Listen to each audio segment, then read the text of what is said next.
Welcome back to Next Bike World, your home for in-depth, full-throttle motorcycle reviews and the machines that make our hearts race. Today, we're turning the throttle way up as we dive into the legendary and brutal Kawasaki KX500, a two-stroke beast that defined power, rawness, and motocross madness for over a decade. Even though this bike stopped rolling off factory lines back in 2004, the KX500 is still alive and kicking in the hands of die-hard riders, desert racers, and adrenaline junkies around the world. So what makes the Kawasaki KX500 so legendary? What kind of power are we talking about? Is it worth hunting one down today? Buckle up, because this green machine is not for the faint of heart. Let's start with what this bike was born to do. The KX500 was introduced in the 1980s as Kawasaki's open-class motocross contender, a fire-breathing,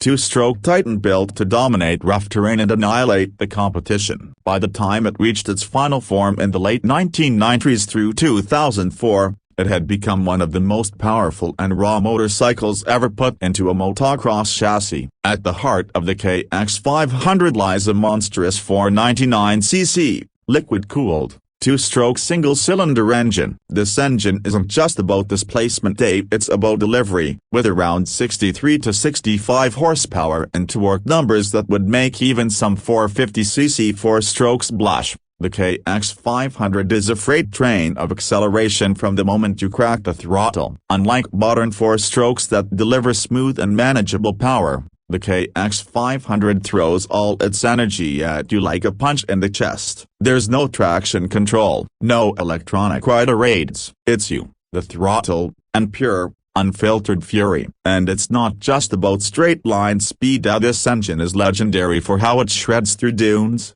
deserts, and wide-open terrain. That's why the KX500 became a favorite among off-road and desert racers, especially in events like the Baja 1000 and the Desert Nationals. With its screaming top end and bottomless reserves of torque, it has a unique ability to maintain high speeds across brutal terrain with astonishing stability. But don't get it twisted, that kind of power comes with responsibility. The KX500 is a handful. If you're not experienced or respectful of its raw output, it will buck you off without hesitation. Wheelies in almost every gear are the norm, and throttle control becomes an art form. It's a machine that demands commitment, not just casual interest. Let's talk about the chassis and suspension setup. The KX500 rides on a conventional high-tensile steel perimeter frame that was advanced for its time. Up front, you've got a 46mm Kawasaki conventional fork with 11.8 inches of travel,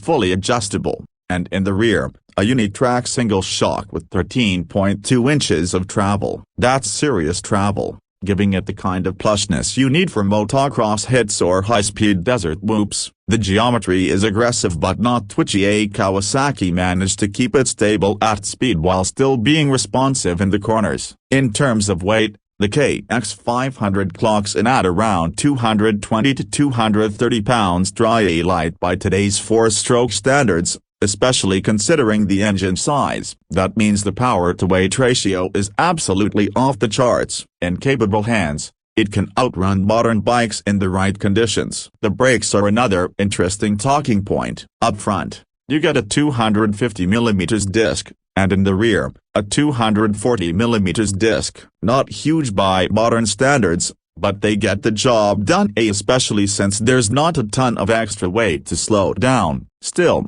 you have to plan your braking carefully. With this much power on tap and relatively old-school braking hardware, you can find yourself overshooting turns if you're not deliberate with your inputs. Now let's look at design. Even in its final years, the KX500 sported classic Kawasaki lime green plastics, minimalist graphics, and a no-nonsense, purpose-built aesthetic. It's a dirt bike through and through. No frills, no luxury, just lean, mean racing muscle. The seat is narrow, high, and designed for quick shifts in rider position, while the bodywork is functional rather than stylish. Still, there's a rugged beauty to it. Today, a clean KX500 turns heads just as much as the latest showroom models, maybe even more, because everyone knows what this bike represents. Comfort, as you might guess, is not the KX500's strong suit. This isn't a dual sport you'll want to cruise on for hours on pavement. The seat is firm,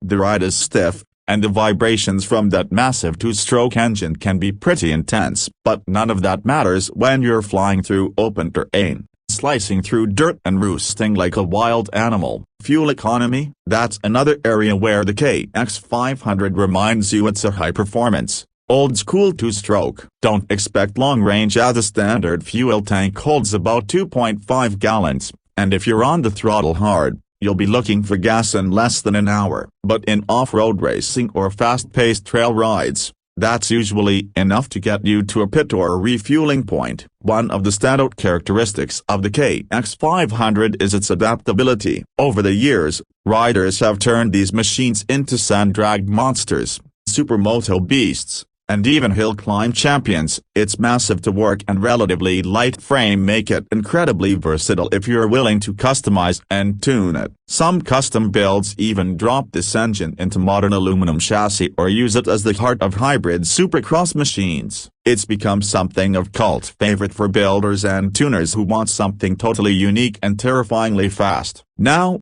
let's talk about the availability and cost. Since Kawasaki stopped production in 2004, the KX500 is no longer available new, but you can still find them on the used market today, though prices have been climbing steadily. A clean, well-maintained KX500 can fetch anywhere from $5,000 to $10,000, depending on condition, modifications, and location. Parts are still fairly accessible thanks to a passionate aftermarket and owner community. Websites like Service Honda and KX Guru Racing specialize in building and restoring these monsters, and many owners swap parts with one another to keep them alive and well. If you're thinking about buying one, keep in mind that maintenance is different from modern bikes. You'll be mixing fuel, dealing with more frequent top-end rebuilds, and wrestling with old-school tuning quirks. But the reward? A riding experience that modern bikes just don't offer anymore. The power delivery,